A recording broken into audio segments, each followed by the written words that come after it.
یہ اتنی زیادہ خاص ہے کہ ہمارے اللہ تعالیٰ جو ہے نا، ہمارا اللہ تعالیٰ وہ ہمارے پیارے نبی صلی اللہ علیہ وآلہ وسلم پر خود درود بھیجتا ہے، اور فرشتے بھی جو ہے نا ہمارے پیارے نبی صلی اللہ علیہ وآلہ وسلم پر درود بھیجتے ہیں۔ ہمارے پیارے اللہ تعالیٰ جو ہے نا ہمارے پیارے نبی صلی اللہ علیہ وآلہ وسلم کی تعریف کرتے ہیں، اور فرشتے جو ہے نا ان کے لیے دعا کرتے ہیں۔ تو ہم بھی درود اور سلام اپنے پیارے نبی صلی اللہ علیہ وآلہ وسلم پر بھیجتے ہیں، ان کی درجات کی بلندی کے لیے دعا کرتے ہیں۔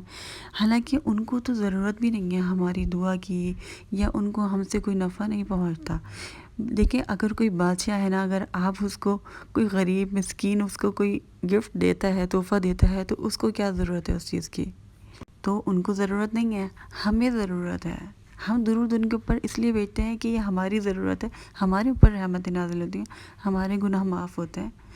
ہمارے دل میں ہمارے پیارے نبی صلی اللہ علیہ وآلہ وسلم کی محبت پیدا ہوتی ہے، اللہ تعالیٰ سے ہماری قربت ہوتی ہے جب ہم درود پڑھتے ہیں تو۔ اور جو شخص سب سے زیادہ درود پڑھتا ہے وہ ہمارے پیارے نبی صلی اللہ علیہ وآلہ وسلم کے سب سے زیادہ قریب ہوگا قیامت والے دن۔ درود ابراہیمی کی اتنی زیادہ میریکل اسٹوریز ہیں، میں آپ لوگوں کے ساتھ شیئر بھی کر چکی ہوں پہلے، کافی میں نے آپ لوگوں کے ساتھ شیئر کیا، لیکن اب جو آڈینس ہے وہ نہیں ہے، تو میں نے سوچا کہ آپ لوگوں کو دوبارہ سے ایک جو اسٹوری تھی جو میرے دل کو لگی تھی آپ لوگوں کو سناتی ہوں وہ اسٹوری۔ ایک سسٹر تھی، ان کی ایج جو ہے نا وہ شادی کی نگل چکی، مطلب زیادہ ہو گئی تھی، اوور ایج ہو گئی تھی وہ، تو پھر ان کے رشتوں کا مسئلہ ہوتا تھا۔ پھر ان کی بہنوئی اور بہن نے ایک رشتہ بتایا، لیکن وہ لڑکا جو تھا، مطلب وہ آدمی جو تھا نا، وہ آلریڈی ان کی طلاق ہوئی تھی اور ان کے بچے بھی تھے، اور بچے جو تھے وہ اپنی بیوی کے ساتھ رہتے تھے، ان کی بیوی کے ساتھ رہتے تھے۔ تو لڑکی کے گھر والے راضی نہیں تھے کیونکہ لڑکے کی طلاق ہوئی تھی اور لڑکی جو تھی وہ کنواری تھی، لیکن بہن اور بہنوئی نے یہ کہہ کر کنوینس کیا کہ لڑکا پڑھا لکھا ہے، ویل سیٹلڈ ہے، اچھی جاب ہے، اور ویسے بھی ان بہن کی شادی کے مسئلے مسائل تھے۔ تو پھر ان کی شادی ہو گئی، لیکن شادی کے بعد جب انہوں نے اپنے ہسبینڈ سے پھر کہنا شروع کر دیا اولاد کے لیے، تو انہوں نے کہا میں فائنینشیلی ابھی اسٹیبل نہیں ہوں، ابھی تھوڑا ٹائم لگے گا، ابھی ہم بچے نہیں کر سکتے۔ تو خیر ان کی لائف اچھی چل رہی تھی شروع میں تو کافی، پھر اس کے بعد جو ہے ان کے بچے جو ہے ان کے ساتھ آ کر رہنا شروع ہو گئے۔ پہلے تو ان کو بھی شوق لگا، پھر انہوں نے کہا کہ میری جو فرسٹ وائف ہے نا وہ مجھے تنگ کرنا چاہتی ہے، اسی لیے اس نے بچوں کو بھیج دیا ہے، تم پریشان نہ ہو، تھوڑا ٹائم بعد چلے جائیں گے۔ لیکن وہ بچے رہتے رہے، اور وہ بچے جو ہے ان کو بہت زیادہ پریشان کرتے تھے، پھر وہ اپنی ماں کے پاس چلے جاتے تھے، پھر کبھی آ جاتے تھے، تو اسی طریقے سے چلتا رہا۔ پھر اس کے بعد تھوڑے دنوں بعد ان کے شوہر کا رویہ بھی ان کے ساتھ بدل گیا، اور ان کی ایکس بھی آنا شروع، ان سے ملنا جلنا بھی ان کا پتہ چلا کہ شروع ہو گیا، تو آپس میں ان کے جو تعلقات تھے میاں بیوی کے وہ خراب ہونے لگے۔ پھر ان کو یہ تھا کہ میں اپنا علاج کرانا چاہتی ہوں، ان کے بچے نہیں ہو رہے تھے، تو وہ ڈاکٹر کے پاس گئی، پھر ان کو پتہ چلا کہ ان کے بچے نہیں ہو سکتے، تو یہ بھی ان کے لیے بہت زیادہ شوق تھا، اور وہ بہت زیادہ پریشان تھیں کیونکہ ان کے شوہر تو ویسے ہی اپنی ایکس کے پاس واپس مطلب جا رہے تھے، ملنا جلنا تھا ان کا، اور اوپر سے ان کے بچوں کا بھی مسئلہ تھا، تو وہ اتنی پریشان تھیں۔ پھر ان کی ایک ریلیٹیو ان سے ملنے کے لیے آئیں، اور انہوں نے جب دیکھا کہ وہ بہت زیادہ پریشان ہیں، تو انہوں نے ان سے کہا کہ آپ جو ہے نا درود ابراہیمی پڑھیں،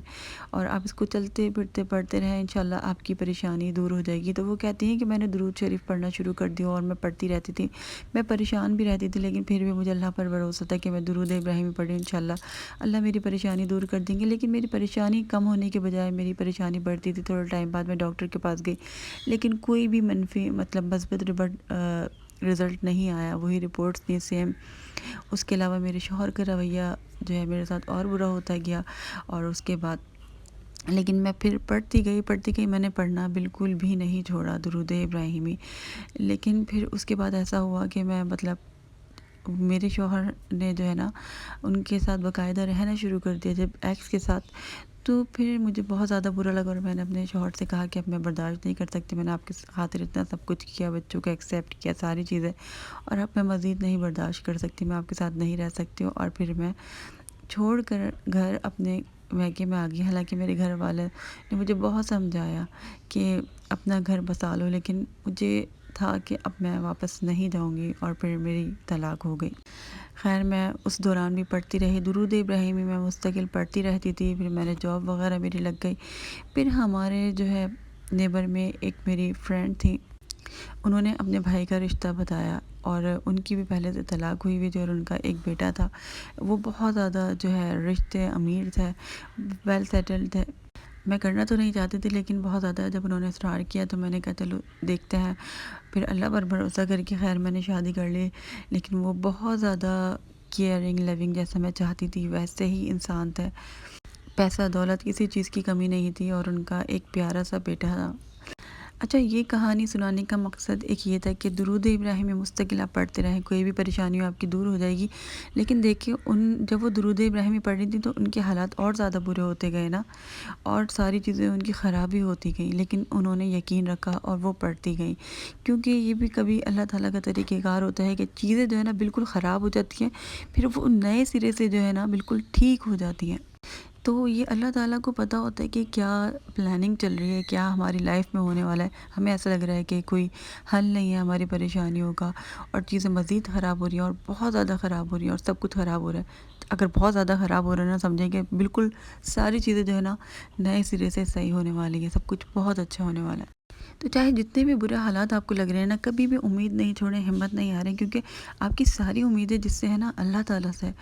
وہ آپ کی امیدوں کو کبھی توڑے گا نہیں۔ انسان ہے جو دوسروں کی امیدوں کو توڑ دیتے ہیں، ہمیں نا امید کر دیتے ہیں، لیکن اللہ تعالیٰ ہمیں کبھی نا امید نہیں کرتا۔ تو میرا آج کا ولاگ یہیں تک تھا، انشاءاللہ اگلے ولاگ میں ملاقات ہوگی۔ اللہ حافظ۔